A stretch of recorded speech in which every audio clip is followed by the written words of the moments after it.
Some could argue that the saying "reach for the sky" derived from this woman, Amelia Earhart, born July 24, 1897 in Etchison, Kansas. Earhart was born with an adventurous spirit.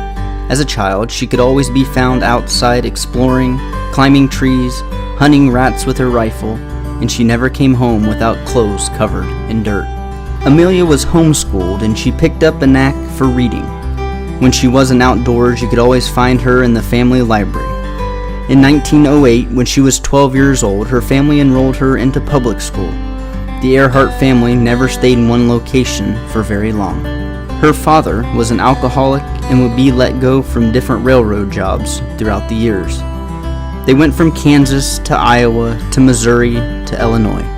Amelia would finish out her school years in Chicago, graduating from Hyde Park High School in 1916.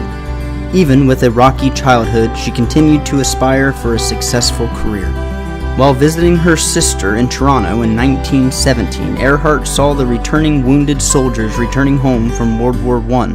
Earhart received training from the Red Cross and began working as a nurse's aide, helping to prepare food and handing out medication at the hospital. While working for the Red Cross in Toronto, a friend asked Amelia if she would be interested in attending the Canadian National Exposition. One of the main highlights of the day for her was the flying expedition put on by a World War I pilot. The pilot saw the two women standing there on the ground while he was circling the skies above them. The pilot dove the plane towards them, thinking that they would scamper, but Amelia held her ground. Later she would say, "I did not understand it at the time, but I believe that little red airplane said something to me that day." On December 20th in Long Beach, California, Amelia's father took her to the airfield to watch the amazing air racer Frank Hawks perform.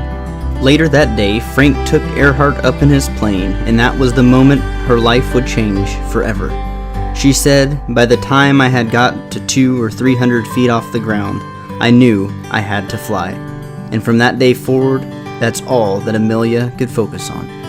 She picked up a variety of jobs such as photographer, truck driver, and stenographer. She managed to save $1,000 and she put all of it towards her flight lessons. Her first training flight was on January 3rd, 1921. She wanted to fit in with all the other pilots, so she chopped off her hair and broke in her new leather jacket.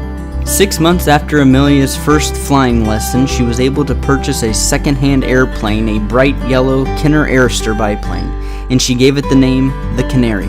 On October 22, 1922, Earhart flew her Airster to the altitude of 14,000 feet, setting a new world record. And finally, the day that she had been waiting for came at last. On May 15, 1923, Amelia Earhart earned her wings as a licensed pilot. She was only the 16th woman to ever achieve this feat. To earn money so she could continue flying, she took a job in Boston writing columns for the local newspaper about aviation. And the more she wrote, the more her celebrity grew. After Charles Lindbergh's solo flight across the Atlantic in 1927, Amelia knew that's exactly what she wanted to do, to become the first woman ever to do so. One day, while sitting at work, Amelia received a call from Captain Hilton H. Rayleigh, who simply asked her, "How would you like to fly across the Atlantic?" And without any hesitation, Amelia replied, "Absolutely."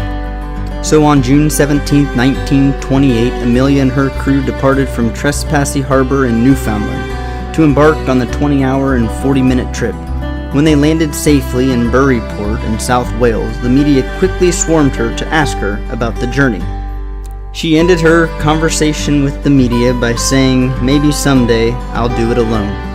At this point, Amelia was a huge celebrity, appearing in newspapers and journals all over the world.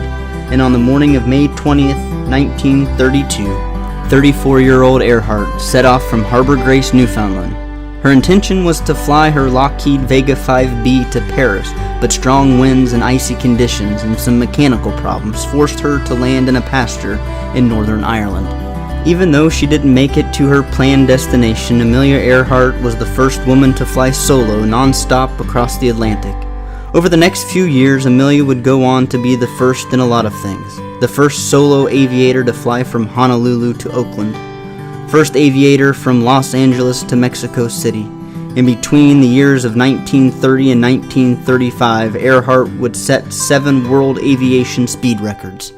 Amelia had set or achieved, it seemed, every possible venture that the world of aviation threw at her.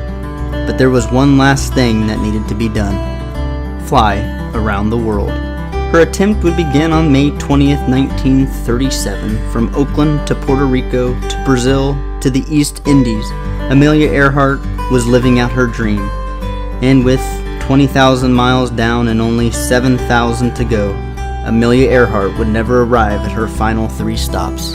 On July 2nd, 1937, around midnight, Amelia Earhart and her crew member Noonan took off from Lea Airfield in Papua New Guinea, headed for Howland Island in the Pacific.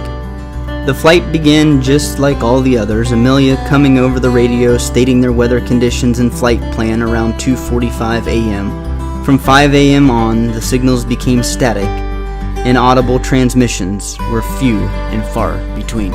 On a transmission from her aircraft around 6:14 a.m., Amelia began to whistle to form a constant sound so the radio ships could hone in on her. Without clear radio controls and the ever-changing weather, it made it difficult to find direction. At 7:42 a.m., Amelia came on to say, "We must be on you, but cannot see you, running low on fuel."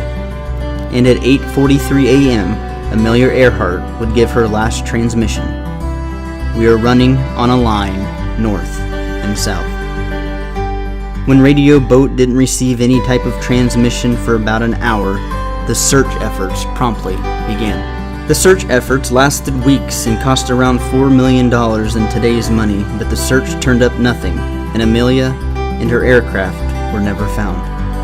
It was a very somber mood in the aftermath of her disappearance, and speculation as to what exactly happened are still being debated today. But one thing that can be said is Amelia Earhart took risks that most aren't willing to take. She took a risk with the profession that she chose and her love for flight that ultimately cost her her life. But the impact of the life she lived and her desire and determination for never quitting and never giving up is something that should be instilled in all of us. Fight for your dreams and settle for nothing less.